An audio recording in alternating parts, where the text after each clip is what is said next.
Jiovanni Lieggi covers the Southtowns for us, and he joins me now live with what he's seeing on the roads right now. Gio.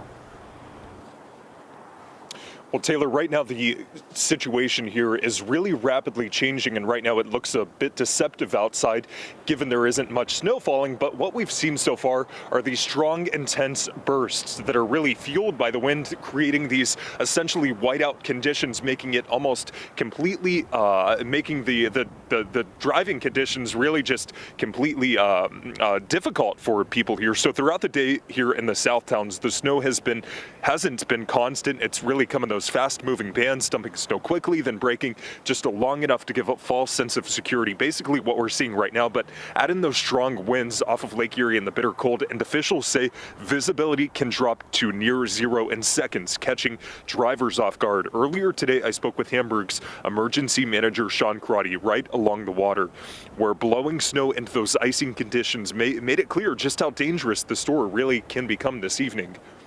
So anybody that's out stranded or out in a vehicle that's disabled, you know, you have shelter in a vehicle, but the cold sets in so much faster when you have these winds and the exposure, and it's only going to get worse with these wind chills are going to be down sub-zero. And Taylor, so emergency crews are urging people to stay off roads unless absolutely necessary. And with those wind chills dropping tonight and into tomorrow, some of the most dangerous moments could come after the snow briefly lets up. And that's part of the main concern and main warning from officials is don't let these calm moments like what we're seeing right now with really no snow falling fool you, because the situation or the conditions here have really rapidly changed given the past few hours that we've been here in the Southtowns.